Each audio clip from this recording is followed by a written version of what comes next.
Abalos ginisa ng isang journalist. Naku, ito na nga, kinakarma na nga sila ho, no? Karma pa more. Yung sinasabi namin ang isda hindi nahuhuli sa buntot kundi sa bunganga. So tayo ay nag-jacket na kasi ang lamig.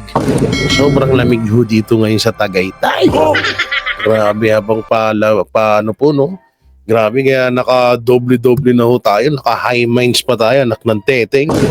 So, wow, what a promotion. Ito na nga, no, si Abalos ay ginisa ng isang journalist. At eto, no, mukhang talagang nagkakalaglagan na.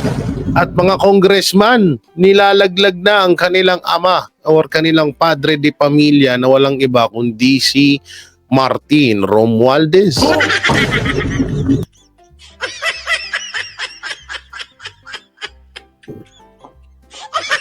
Ano na ang nangyayari? Bakit parang unti-unti na hong pinapahiya ng mga bataan ni Martin Romualdez ang unti-unti na hong pinapahiya ng mga congressman etong si Martin Romualdez.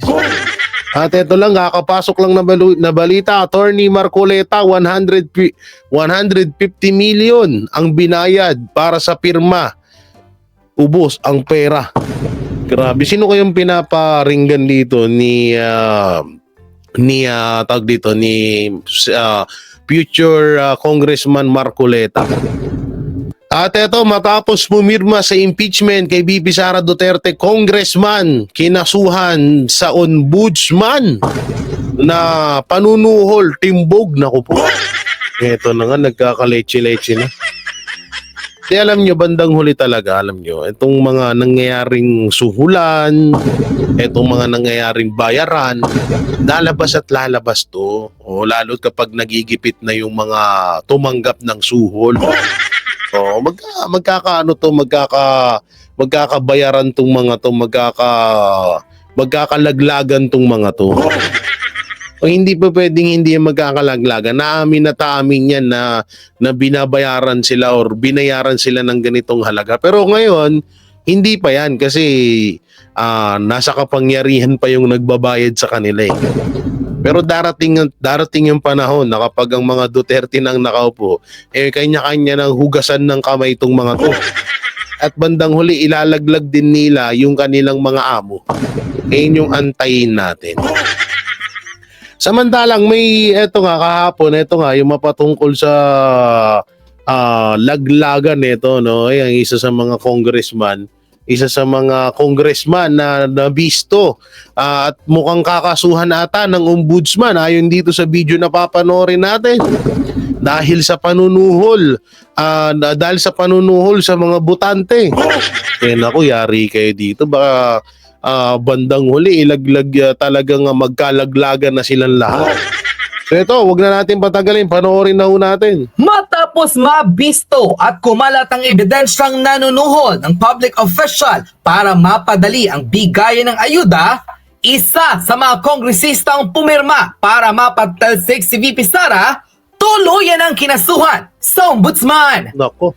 Ito ang kapapasok lamang na balita na agad nag-trending sa social media nang makumpirmang tuluyan ang sinampahan ng kasong katiwalian sa Office of the Ombudsman si Caloocan City 2nd District Congresswoman Mary Mitzi Cayunoy dahil sa personal nitong pamamahagi ng ayuda na dapat ay ginagawa ng Department of Social Welfare and Development o DSWD. Tila ngayon pa lamang, nagbabangayan na ang ilang mga taga-suporta ng kongresista maging ang mga Pilipinong tila pabor na makasuhan ng kongresista dahil sa kanyang ginawa. Ayon sa full report na inalabas ng Abante, Congresswoman na umepa sa ayuda ng DSWD, kinasuhan. Sinampahan kahapon ng kasong katiwalian sa Office of the Ombudsman si Caloocan City 2nd District Representative Mary Mitzi Cayunoy dahil sa personal nitong pamamahagi ng ayuda na dapat ay ginagawa ng mga taga-DSWD. Grabe, oh. Ito po ay totoo dahil ibinalita po ito ng isa sa mga kilalang network, ang Abante. Oo, dapat talagang kasuhan to. Alam niyo, pinanood natin yung video niyan di ba? May pinagmalaki na inuuna daw sila sa payout. Ngayon, eto na sinampahan na pala ng kaso, no? Yari ka dito. Nag-ugat ang reklamo laban kay Kahayan Uy ng kaniyang mga constituents na pinangungunahan ni na Elaine Manalang Bautista at Jose Eduardo Miranda Carlos nang ilang beses itong ipangalandakan ng live stream sa kanyang Facebook page na nireregaluhan at inilalabas niya ang mga taga-DSWD upang unahin at ilabas ang kanilang payout sa ayuda na isa umanong paglabag sa ethical at legal standards for public officials. Sinita rin ni Bautista at Carlos ang pamamahagi ni Kahayan Uy ng Assistance to Individuals in Crisis Situation or AICS na trabahoan nila ng DSWD at hindi bahagi ng kanyang trabaho bilang mambabatas. Ayon sa bahagi ng pahayag ni Kahayan Uy sa video na na-record noong January 22, 2025, yung halimbawa, yung inilalabas ko yung mga higher officials, nagre-regalo ako, nagbubo ngayon kasi tayo yung inuuna nila sa payout. Proud ka pa, ha? Proud pa talaga siya, no? Hanip na yun yung mga congressman ngayon, proud pa sa mga kagaguhan nila, no? Grabe. Proud ka pa doon? Lupit mo naman. Talagang pinangalandakan niya, inuuna sila sa payout. Dahil dito, hiniling ni Bautista at Carlos sa ombudsman na imbestigahan ang paglabag ni Kahayan Uy sa Section 3 ng Anti-Graft and Corruption Practices Act o Republic Act 3019. Nais ding paimbestigahan ng dalawa ang mga opisyales ng DSWD kasama sa inilabas na nakatanggap ng regalo mula sa kongresista. Samantala, nilinaw ni Bautista at Carlos na walang sino man ang nakiusap at nag-utos sa kanila para kasuhan ng kongresista. Nais lamang nila na maiwasto o matuldukan ang mga katiwalian ng kanilang kinatawan sa Distrito 2 ng lungsod. Nako. Unquote. Matapos nito ay Ang ano kasi dito, nung nakaraan, di ba, nakasuhan din si Congressman Kimbo. Ang tanong, asan na? Baka puro tayo kaso, tas hindi naman sila nananagot. Na yun yung mahirap dyan No, alam nyo, talagang nagiging garapal na nga ho talaga yung mga bataan ni Romualdez. Mga bataan ni Romualdez to, isa to sa isa to sa mga pumirma sa impeachment kay Vice President Sara Duterte na bahagian nga di umano ng 150 million, no, para lang pumirma doon sa impeachment na yon. So, paano ko ba nasabi na garapalan na? Kasi nung nakaraan, 'di ba, may video etong si Dan Fernandez na pinapangalandakan niya rin na mamimigay siya ng pera sa kanyang mga supporters. Sinabi niya nga doon na talagang pera niya daw yun. Pero kahit na vote buying pa rin kung maituturing yun. Dito naman may sobra ho tayong na aalarma kasi nga parang hindi na ho natatakot tong mga congressman na to. Hindi na ho sila natatakot na ipangalandakan na talagang suportado sila ng House Speaker Martin Romualdez sa mga ayu-ayuda na ginagawa nila sa kanilang mga kampanya. Katulad na lang ho nitong video na to na ipapanood ko ho sa inyo, talagang lantaran na nga ho yung may talagang isinigaw pa nga ho dito, no, na halos lahat. Ito, pakinggan nyo itong sasabihin ng congressman na to. Ang pera ng taxpayers, kanya daw. Halos lahat ng binibigay namin dito sa distrito, iba din talaga. Halos lahat ibinigay ni Boss Speaker. Itong video na to, isa rin to sa patunay na imbis na pinagmalaki mo pa. Pinapalandakan talaga nila ang kapal ng mukha nila na parang gusto nila palabasin na yung mga pinamimigay na ayuda pera ni Speaker Martin Romualdez. Ang kapal ng mukha. Ito, panoorin natin. Nang ibinibigay namin dito sa distrito, galing po sa kanya, walang iba, House Speaker Martin Romualdez. Ang lupit, di ba? Pag mas maingay, mas malaki ang bigay. Ay, grabe. Pag mas maingay, marami kayong bigay. Sana all. Ah, kaya pala. Ngayon ko napagtatanto. Kaya pala, todo epal. Yung ibang mga congressman, dahil kapag maingay ka, mas malaki ang bigay.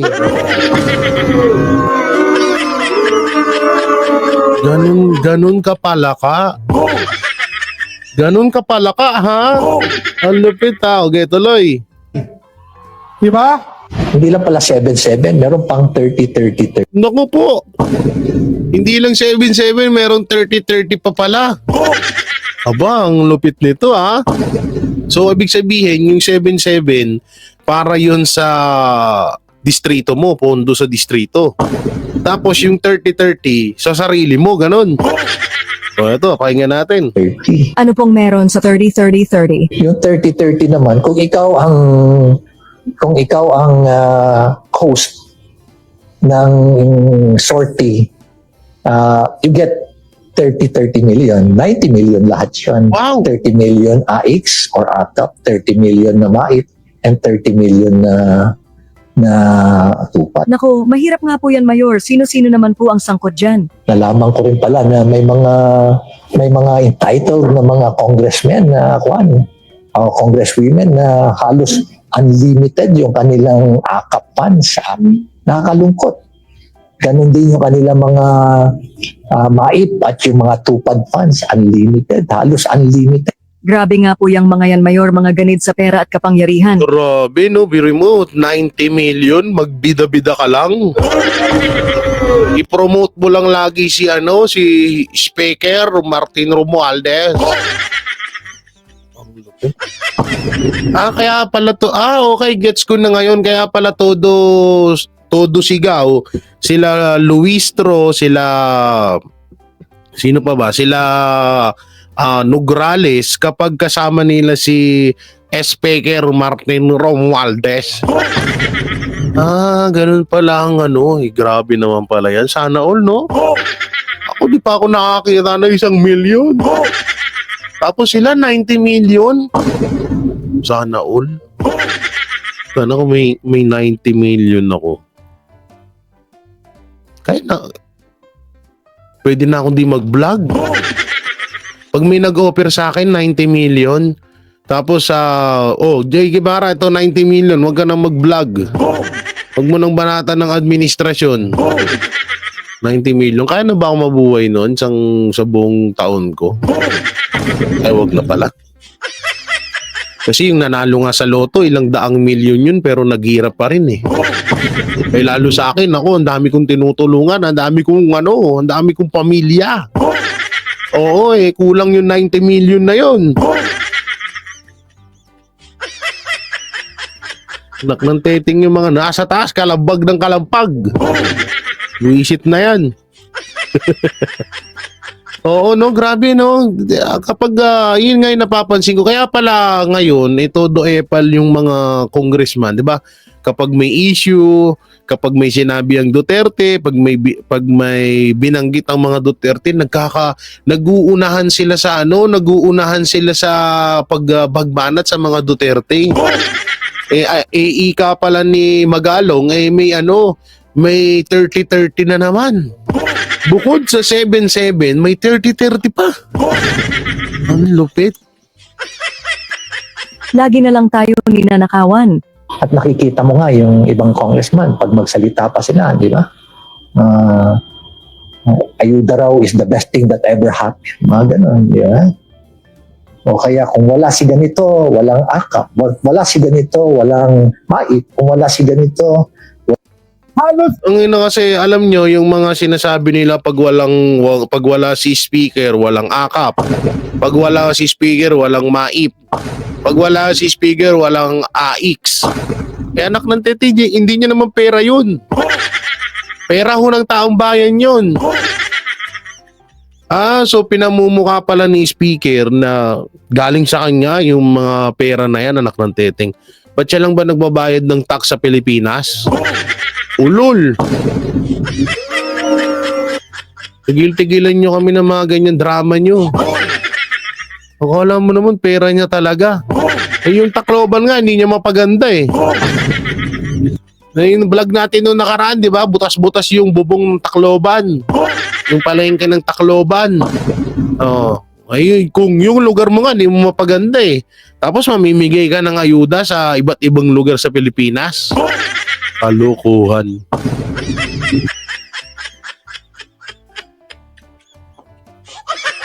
Oh, dito naman tayo, karugtong nito yan, karugtong. Ito. Asan yan? Yan, ito karugtong, no? Ito yung 150 million. Ito na ang premyo. Oo, papasok lang, binuking ni Attorney Marcoleta ang 150 million, kaya ang bayad sa pumirma, grabe ito. Panoorin natin. Pumirma silang lahat sa impeachment. Akala ba ninyo ay walang premyo yun? Napakalaki ng premyo no? Diba? Ang aasahan natin sa tuwing darating ang isang pagkakataon na nasa inyong kapangyarihan. Bakit hindi po ninyo gamitin ang kapangyarihan? Ipagpapalit nyo po ba sa 5,000 piso ang kinabukasan ng ating bansa? Ipagpapalit ba ninyo sa 5,000 piso ang dignidad na taglay-taglay ng bawat isang mamamayang Pilipino? Pero kunin ninyo. Kasi pera ninyo yun. Kunin po ninyo, pero nakikiusap ako sa inyo, pagkakuha ninyo, huwag kayong magpapasalamat sa kanila sapagkat hindi nila pera yun. Hindi nila pera yun at kailanman hindi naging tungkulin ng isang congressman o isang kumakandidatong senador na siya mismo ang mag-aabot sa inyo. Yun po ay pagpapasikat, pagpapasiklab sa inyo. Nakakahiya po. Kailangan malaman ninyo na kayo po'y iniinsulto nila kapag lumalapit sila sa inyo at ibinibigay yung halaga na kung tawagin ay akap. Iniinsulto po nila kayong lahat. Hindi po namin tungkulin yun. Kailangan malaman po ninyo. Hindi ganon ang tungkulin ng isang senador o isang congressman o congresswoman. Ang tungkulin po namin pare-pareho, kailangan buhayin natin, pasiglahin ang ekonomiya, ang kabuhayan ng ating bansa upang sa ganun magkaroon ng trabaho, dagdag na kita ang mamamayan. Alam niyo kung etong mga congressman, kung yung pera na hinahawakan nila, kung talagang kasi ang nangyayari, alam niyo kung bakit ayuda yung ipinamimigay ng mga congressman. Alam niyo ba kung bakit ganun? Kasi doon magkano lang yung magagastos nila. Halimbawa, sa isang distrito, dito sa Tagaytay, isang barangay dito sa Tagaytay. Oh. So ngayon, ang gagastusin ditong bigas is magkakahalaga lamang ng 5 million. Eh, ang pera nila 150 million. Oh. Halimbawa sa Tagaytay, meron lamang 4 na barangay dito. So kung gagastos ng tigpa 5 million, 5, 10, 15, 20 million lang ang magagastos. O sabihin na natin 50 million ang magagastos sa mga barangay kaysa mga paayuda project nila. Sa mga paayuda program ng mga congressman. O ibig sabihin may 100 million pa sila na maibubulsa nila para sa kanila. Kasi nga, alam nyo, ang ayuda ako, dati nga akong charity vlogger, no? Magkano lang naman ng 5 kilong bigas? Magkano lang naman ng tapos hindi pa mabibigyan yung hindi pa mabibigyan yung hindi naman mabibigyan lahat ng residente diyan sa isang barangay. May mga bali-balita nga na kapag hindi ka rehistrado, wala kang ayuda. Hindi pa pwede yung pumila ka, tapos bibigyan ka nila, hindi pwede, dapat nakarehistro ka.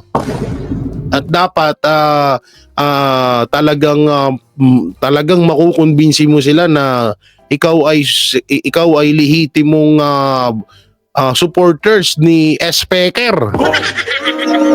No, mahirap po yun. Kaya itong sinasabi ni Congressman or future Senator Marcoleta, ito po talaga ay katotohanan na dapat ay magsagawa ng mga Congress ay hindi nila trabaho na irekta ibigay sa inyo yung mga ayuda na yan. Nga lang sa totoo lang po, may naman talaga, may silbi ang ayuda. Yung mga pabigas-bigas kasi alam naman natin maraming hirap ng mga Pilipino, pero kung pagsama-samahin sana yung mga ayuda na yun at ibuo yun ng isang proyekto na makakatulong doon sa isang lugar na yun, ay di mas maganda. Matagal pa nilang mapapakinabangan yun. Dito kasi sa mga ayuda, bukod sa tinotolerate ho kayo ng mga congressman nyo at ibang mga politiko na maging tamad at umasa lang sa gobyerno, mahirap po yan. Mahirap po yung ganyang gawain. No, eto nga sa mga kampanya nga kahit din naman ako dito sa nung nalalaman nila na ako ay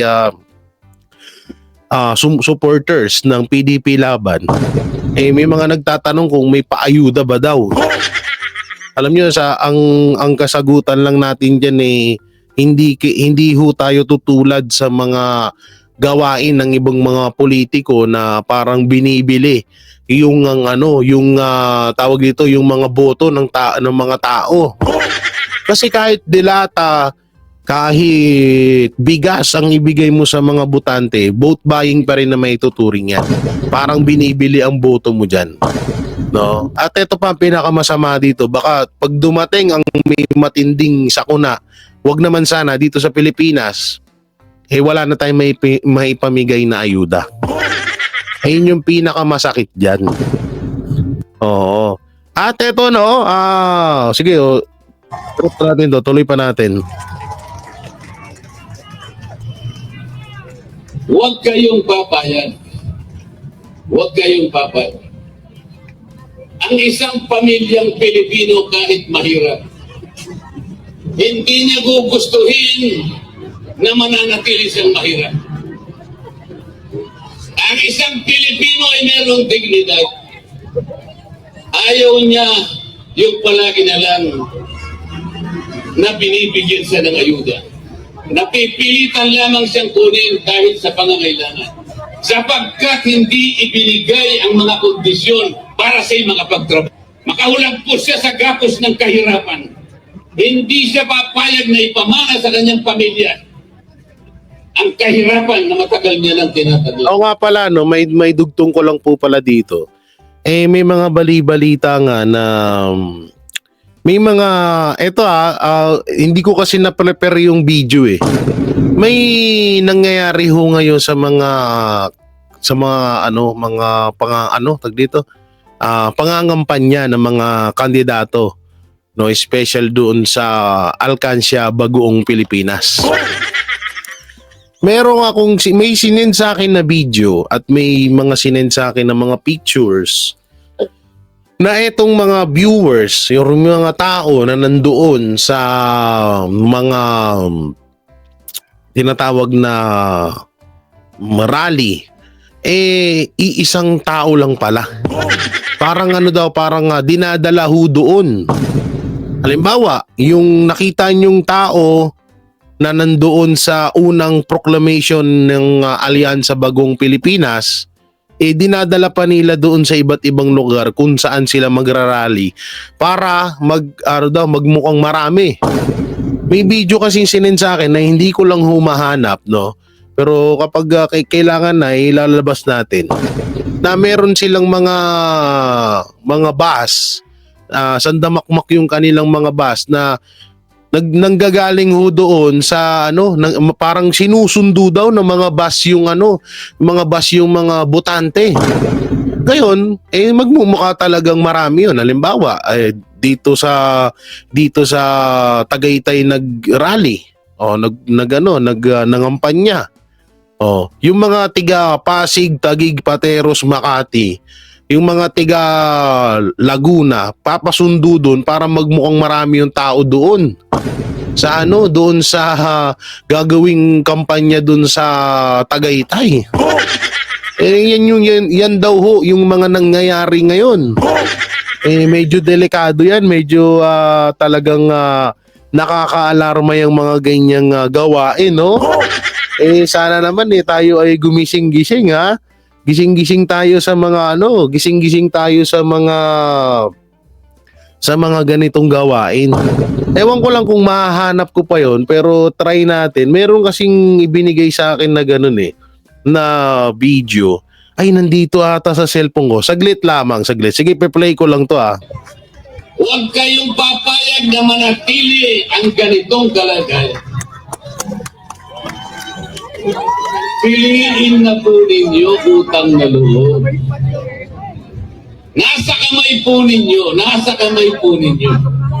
Pumili na po kayo.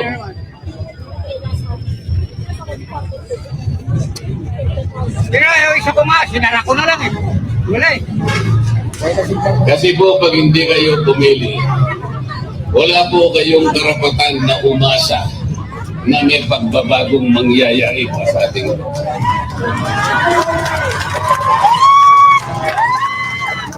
tulungan ninyo kung gumawa ng isang kasaysayan. Iguhit natin ang isang kasaysayan. Pangangako sa gabi nito, kung kinakailangan ay panumpain natin. Simula sa araw na ito, gumawa tayo ng magandang bagay hindi lang para sa sarili natin, kung hindi sa ating bansa, sa ating mga anak, at sa anak ng ating mga anak. Huwag na kayong pumayag na yan na naman. Sila na naman. Ilang beses na ba silang nakabalik? Bakit ganun? Ito, may papanood ako sa inyo. Ito, malupit. Oo, ito. Ito yung sinasabi ko. Saan yan? Ito. Lumabas ka. Yan na. Uy, hindi yan. Sira ulo ka. Hindi iyan. Ito. Nasaan na yung video? Ay, ba't image pala yung napipindot ko naman eh. Ito video. Ito. Saan na yung video? Saan na yan? Ilabas mo ang video. Ito. Hoy, open. Yan. Oh. Hoy. Yan na. Ito. Yan. Yan, okay. Itong video na to, ito daw yung mga pinangahakot dun sa mga tao. Naku po. Ito ay sinend sa akin lamang ng isa sa mga netizen. Sinend lang po ito ng isa sa mga netizen na isinisend. Ito daw yung mga panghakot nila sa mga tao kung saan man sila mangampanya para daw magmukhang marami. So ito, panoorin natin.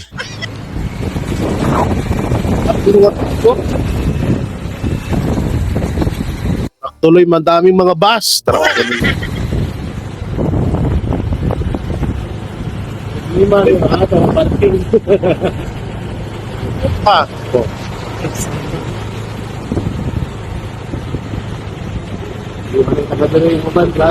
Davao.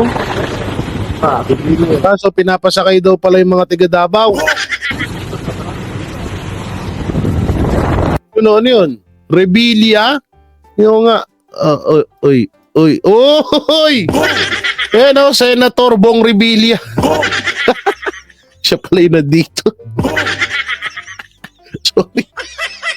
Ay, siya pala nandito. Patay tayo dyan. Dito ko na ako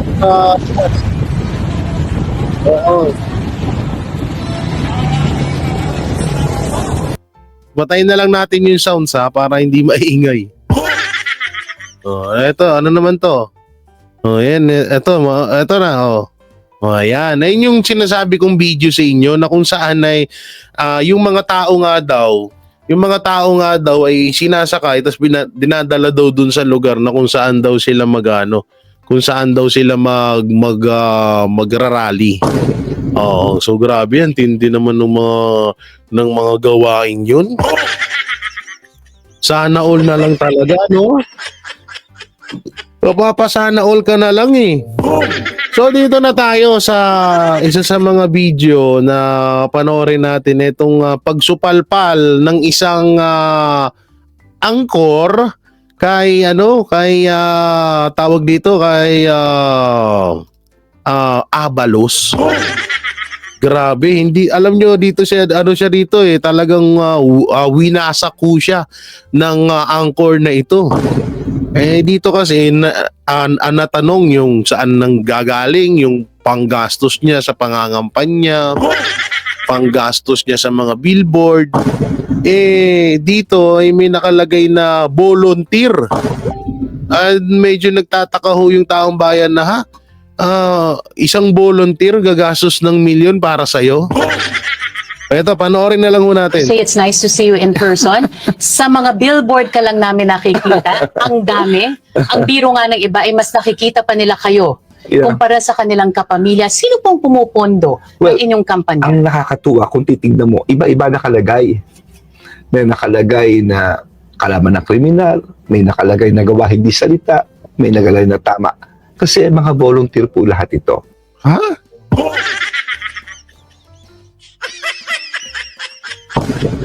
Volunteer? Tapos,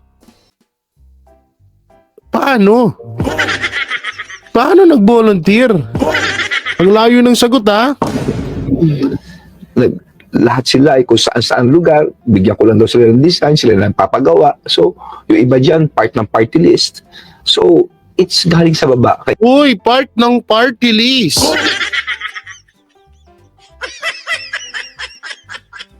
So, ibig sabihin, yung ibang gumagastos ng pangangampanya ni Abalos ay galing sa Congress. Aba naku, kaya pala. Kaya pala hanggang ngayon mukha mo yung nakikita namin sa EDSA. Minsan nakakasura na nga eh. Anak ng Tedeng, kada daan namin doon, nakikita namin siya. Ay ako'y taus-puso nagpapasalamat for this act of volunteerism. But who funds your campaign, Secretary? Well, it's just us and of course some friends. Yeah. Meron na ho ba kayong datos kung magkano na ang nagagastos ninyo sa inyong kampanya? Ay, hindi naman ganun kalaki, no? Meron kaming ginagastos talagang ang ano lang dyan is of course yung mga pinapagawa mo mga posters na iba na para sa iyo, no? Sa sarili mo. And since some ads probably on television. Yun. So walang ballpark figure? Mahirap magbigay ng ballpark figure. Hindi ko masyadong kabisado ito, but I assure you, we were within the limits of the law. You were making arrest after arrest after arrest nung panahon nyo bilang DILG Secretary. Yeah. Pakinggan nyo to maigi, pakinggan nyo to maigi ha. Pagkatapos yung desisyon na tumakbo, kailan ho ba dumating yung desisyon na tumakbo kayo bilang senador? Ang sabi ko, I'm going to give up that position, no, to try this one. Balikan po natin yon. So it was your decision, wala pong nag-utsok sa inyo. Yeah, it was my decision. Okay, we're gonna go to that in a bit. But first, itong mga arestong pinag-usapan natin, yung mga dinetali nyo po ngayon, sabi nyo po, yun yung nag-udyok sa inyo para tumakbo? No, hindi lang yun. Those were the last things na nagawa ko to accomplish. Yung sabi ko, mission accomplished ko na ito. Okay. As the Mission accomplished niya. So, ibig sabihin, ikaw talaga may pakana dun sa KOJC. Eh, bakit tanggi ka ng tanggi nung nakaraan? Mission accomplished niya pala, ginawa pala yun doon. Kapal na mukha mo, ina ka. Ay, nako. LG. How would you disabuse the minds of those who think na this was by design? Na kinailangan nyo tong mga arestong ito para bumango ang pangalan ninyo para masegundahan, masuportahan yung pagtakbo nyo bilang senador. Boom! At yun naman talaga ang totoo. Kaya niya ginawa ni Abalos yan kay Pastor, kay Alice Goo, at kung saan-saan pa para bumango yung pangalan niya. Balik-balik ta rin nyo man yung sagot dyan ni Abalos, pero yun at yun ang katotohanan dyan. Talagang ginawa niya yun para nga makilala siya. Biruin nyo ha. Ginamit niya si Pastor at ang KOJC para makilala siya ng taong bayan. Okay? Bangga ko na ito, ipa-file ko na lang ito, if ever. Secretary, tama o mali? Yes. Produkto kayo ng dinastiya. Well, if we're going to define dynasty, no, it depends on how you define it. Kung simply anak ka lang, I'm a product of dynasty, yes, I will admit that. When did you realize that it was your birthright to take over Mandaluyong? And then after that, bumalik sa tatay nyo, and then ngayon naman, sa asawa ninyo. And even I was in elementary, I was always the class president. Ito, speaking of dynastiya, isa rin pala dyan si Abalos. Ba't hindi siya binabanatan ng mga Congress? Kasi nga, yung gasto sa sa mga poster ay galing sa mga party list, sabi niya yun. Kaya gets na namin kung bakit parang hindi ka sinisita ng mga Congress pag usapang dynasty, kundi yung mga Duterte lamang. Even during law school, I was part of the student council twice. So it was never a birthright. It was embedded in me. Pagkatao ko na yung Carmina. So kapag this time around umangat na naman sa Senado ang topic tungkol sa dinastiya, and to put in a law, an anti-dynasty law, ano ho ang boto ninyo? Well, Kanina po, kinwento ninyo kung paano kayo napadpad dito sa kasalukuyang sitwasyon ninyo. Even as a kid, you were a class president all the way up to law school and up to now. Yun ay kwento ninyo. Iba po ang kwento ninyo dun sa kwento ng asawa ninyo. Bakit ho siya ang tatakbo ngayon? Maraming sinasabi tayong dinastiya na nawala sa Metro Manila. You can count of them. Despite everything that you've said, Hindi talaga may iwasang umiwi yung panga niya, no? You count of them. Secretary, Yes. sa lahat po ng sinasabi niyong nagawa ninyo at napatunayan ninyo, bakit ho sa survey, pag yun ang pagbabasihan, hindi po pumapalo ang mga numero ninyo? Bakit sa tingin nyo yan ang sitwasyon? Kayo po ay naging bahagi ng administrasyon ni Pangulong Duterte. Naging bahagi rin kayo ng administrasyon ni Pangulong Marcos. Anti-Duterte ho ba kayo? Yung Uy! Anti-Duterte ho ba kayo? Opo. Kung kinabibilangan niyo poong alyansa para sa bagong Pilipinas, ang tingin ng mga tao, lumang politika, lumang mga pangalan, paano nyo maitataguyod ang bagong Pilipinas kung puro luma naman kayo na nandun sa administration slate? Well, unang-una, tignan nyo yung plataformang binibigay. Wow! Tignan mo yung advokasiyang binibigay. Wow! Kung sasabihin mong luma ako, wala akong problema. Maski bago pa lang ako tatakbo sa Senado. I'm a neophyte senator. Secretary, anong Tignan yung plataforma. Kung may plataforma sila ngayon, ba't hindi pa nila ginawa yan noon? Diba? Ba't hindi nila ginawa noon? Yung mga plataforma na yan, ba't ngayon lang nila naisip? Nako po. ninyo dun sa mga magkakamag-anak, magkakapatid, na magkakasama sa Senado? Well, unang-una, no, binoto ng tao yan. Ngayon, ang hirap Pero may ng... delikadesa, di ba? Pwede namang humindi. Pwede namang, Well, pwede namang sabihin, ikaw muna kuya, ikaw muna ate, labas you know, muna ako. Say it's nice. Kawawa si Avalos. Ito pa malupit dyan. Ito yung pinaka-tag-trademark sa sinasabi niya. Ito panoorin natin. Ito to. Uy, ito to. Malakas. Ngayon. So parang nabalik na naman.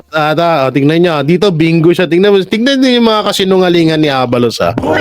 Play. Yun, sa bawat 10, 7 ay drug-related. 7. Ngayon, malakas. Ngayon. So parang nabalik na naman siya. Hindi. Dati pa yan. Dati.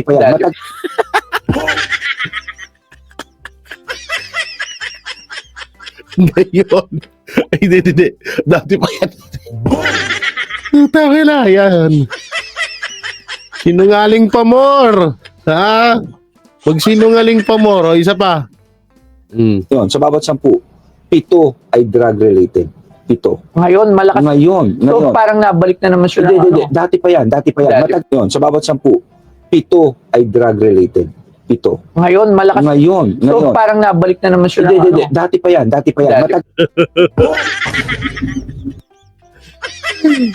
Grabe. Gayon. Yung tipong nagyabang ka, tapos na-realize mo mali pala yung pinagyabang mo. Ay, naku po, Abalos. O, alam nyo na. Baka naman. Hindi na namin kailangan ulit-ulitin pa. Talagang baka mamaya magulat na ng bagay kung may mangyaring dayaan na terrible talagang maihahalal yung mga yan. So yan mga banateros, mga kabiyaya, ayoko na sakit na ng panga ko. Kung sakit sa tiyan ni Abalos.